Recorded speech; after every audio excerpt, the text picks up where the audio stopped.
जय श्री कृष्ण।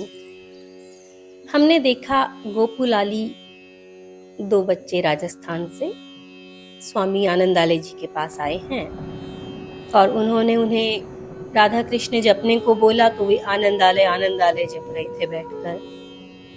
वे उनके भोलेपन पर मुग्ध होकर उन्हें आश्रम पर लेकर आए। तीनों आश्रम पर आ गए। वहां स्वामी जी से कोई चर्चा करने के लिए आया हुआ था। वह भक्त अक्सर इनके पास आता था। स्वामी जी बोले, तुम कुछ देर ठहर सको तो अच्छा है, हम कीर्तन के बाद बात कर लें। जैसी आपकी आज्ञा। कीर्तन के बाद स्वामी जी ने उससे बात की। गोपू और लाली भी वहीं बैठे थे। वो भक्त कह रहा था, स्वामी जी, कुछ दिन बाद बेटे का जन्मदिन आ रहा है। सोच रहा हूँ रामायण पाठ या सहस्त्र घट करवा लूं। सभी को भोजन पर भी आमंत्रित कर लूंगा। 200-300 व्यक्तियों का भोजन हो जाएगा, सब खुश भी हो जाएंगे। स्वामी जी बोले, क्यों जगत को रिझाने में लग रहे हो? जगत पिता को रिझाओ। 200-300 व्यक्तियों का भोजन बनवाओगे, कितनी दिक्कत है? सारा भजन पूजन तो वैसे ही भूल जाओगे। फिर रामायण पाठ करने हैं तो खुद ही कर लो। सहस्त्र घट जल चढ़ाना है, अगर स्वयं 100 घट भी चढ़ा दो तो क्या ज्यादा अच्छा नहीं है? बोला, लेकिन स्वामी जी ये तो दुनिया के काम हैं, इसी तरह से होंगे। इस बहाने एक बार अच्छा जीवन भी हो जाएगा और फिर कर तो भगवान का ही काम रहे हैं। बोले, बैठकर भगवान का भजन करो ना शांति से, इतनी झंझट करोगे? ये सब भगवान के लिए ही है, सब लोग भी सुनेंगे, अकेले ही क्या करना? स्वामी जी बोले, देखो, अपने लक्ष्य पर से ध्यान एक पल को भी मत हटाओ। अर्जुन ने जिस तरह चिड़िया की आंख पर ध्यान केंद्रित किया था, उसी प्रकार करो। वो बोला, तो लक्ष्य से भटक कहाँ रहा हूँ? भगवान का ही काम है, सब में भगवान ही है। वैसे भी पंडित जी से मैंने बात कर ली है, आपसे भी अनुरोध है कि आप भी पधारें। अब मैं चलूं, जल्दी में हूँ। ये कहकर भक्त चला गया। तब स्वामी जी से गोपू कहने लगा, एक बात कहवो चाहूं गुरुजी महाराज, जब तो समझू सोई बोलूं, कहीं भूल चूक माफ कर दीजियो। बोलो, क्या बात है? वो कहता है, एक बात पूछूं सा, कोई आदमी बगीचा में आराम से सो रहे होवे, या मान लो वो बगीचो देखवा में ही मस्त होवे, और कोई आर बीने मंदिर का रास्ता पर चलावे तो कई मतलब को? कहीं बीने रस्तो बतावा सु कोई फायदो होवे छे? बोले, नहीं, उसे मंदिर जाना ही नहीं है, वहीं रहना है, फिर क्या फायदा? यही मैं भी कहबो चाहूं, वो जो अबार आयो छो वो ई दीन दुनिया में ही मस्त छे, फिर बीने थे कहीं लेवाने बट्टे सु हटाबो चाहो। स्वामी जी बोले, मैंने गलत बात तो कही नहीं, सही ही बताया है। अजी गुरुजी महाराज था कि ये ऊंची ऊंची बातां माकिया छोटी सी खोपड़िया में कौन नहीं घुसे। जो आदमी जट्टे छे बट्ठा सु आगे बढ़बो चावे, जब तो था की बातां कहीं पल्ले भी पड़े, नहीं तो कहीं मतलब ही ते बीना ही ऐसी बातां कहवो जो आगे बढ़बो चावे। जो भी चार भुज्जाधारी नहीं पकड़बो चावे, जब तो फिर चड्डी की आंख पर ही सगरो ध्यान लगावे। पण औरत आई तो जशो चाल रही छे वही ठीक छे। पहली भी में आगे बढ़वा की मनसा तो जागे, जद आगे की बातां होवे। और कोई बड़बो ही कोनी चावे तो अशासु थे भी पाछो छुड़ालो सो ही सही छे। पहली सु 5वीं सीढ़ी पर सीधा चढ़ावोला तो कहीं पार पड़सी, कहीं गलती बोलूं तो माफ कर जो सा। स्वामी जी उसकी बातें सुनकर आश्चर्यचकित थे। गांव का अनपढ़ बच्चा इतनी अच्छी पकड़ रखता है। बोले, तुमने ये सब बातें कहाँ से सीखी? सीखवा की कहीं बात छे, या तो सीधी सी बात छे। सब इया ही कहवे छे, अकर रोटी जल्दी खाओ जद भूख लाग आवे, सो भी जद जद नींद लियावा लागे।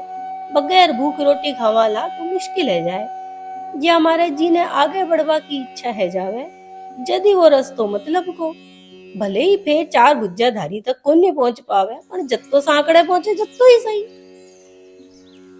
ठीक कह रहे हो तुम, सब लोग जहाँ हैं वहीं रहना चाहते हैं, आगे बढ़ने की किसी को इच्छा ही नहीं है।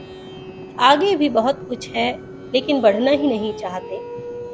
आगे बढ़ने के लिए पीछे का छोड़ना पड़ता है, वो छूटता नहीं। जबकि आगे पीछे से भी ज्यादा खजाना है। जिसे अभी की हालत में संतुष्टि नहीं है, वही आगे बढ़ता है, उसी को आगे बढ़ने की ललक होती है।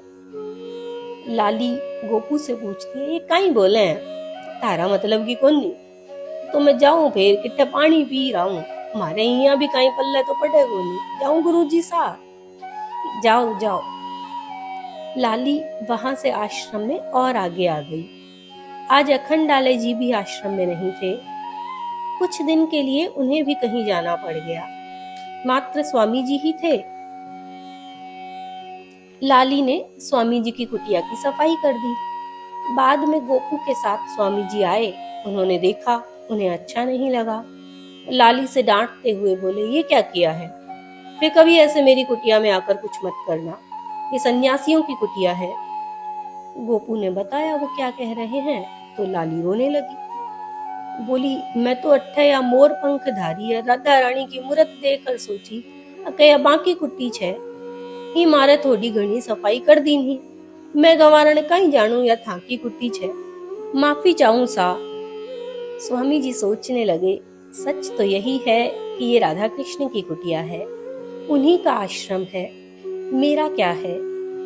ये भोली भाली लाली सीधेपन से कितनी बड़ी बात कह गई। मैं व्यर्थ ही कह रहा हूँ कि मेरी कुटिया है। इसका भाव शुद्ध है, मन शुद्ध है, सरल है, इसलिए सीधे मन से सफाई कर दी।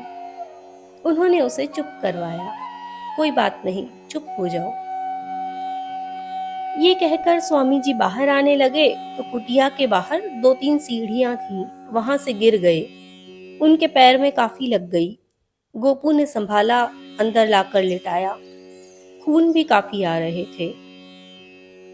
वो बोला, मैं किट्ठे जार बैद जी ने बुला लियाऊं? कि नहीं, उसकी कोई जरूरत नहीं है। जरूरत किया कौन नहीं साहब, कहा ना नहीं बुलाना, 2-1 दिन में ठीक हो जाएगा। देख कहीं थोड़ी हल्दी हो तो ले आ। आश्रम में तो मुश्किल ही होगी, कल खत्म हो गई थी। कहीं और से मिल जाए तो देख लेना, नहीं तो कोई बात नहीं। लाली गोपू से पूछने लगी, कहीं बात हुई? कहीं खेवे गुरुजी महाराज, कहीं दवा दारू तो कराओ। गोपू बोला, खेवे अक हल्दी ले रहो, बैद जी को नहीं बुलावा। बोली, मैं लियाऊं जार। लाली गई, कुछ देर में ले आई। गोपू ने स्वामी जी के लगाकर पट्टी बांधी। लाली बोली, बैद जी महाराज ने बुला लियो नहीं। गोपू ने भी फिर से कहा। स्वामी जी बोले, देखो, जितना दुख कष्ट मिलना है उतना मिलकर सब सही हो जाएगा। दर्द भी इतना ज्यादा नहीं है कि असह्य हो जाए। जब कष्ट के पल समाप्त हो जाएंगे तो एक क्षण भी चोट और नहीं रह सकती। मैं थोड़ा सहन कर लूंगा, तुम चिंता मत करो। गोपू बोला, गुरुजी महाराज पण पक जावेलो तो मुश्किल हो जाशी। वो भी होना होगा तो होकर रहेगा, दुनिया का कोई वैद्य नहीं रोक सकता। मैं वो सब को नहीं समझू, ते तो एक बार दिखाई दियो वैद्य जी ने। स्वामी जी बोले, वैसे तो मुझे दिखाने की इच्छा ही नहीं है, और दिखाऊं भी तो वैद्य जी को पैसे कहाँ से दूंगा। इसी तरह ये गोपू लाली और स्वामी जी की बहस चल रही है वैद्य जी को दिखाने को लेकर। आगे हम अगली कड़ी में देखेंगे। जय श्री कृष्ण।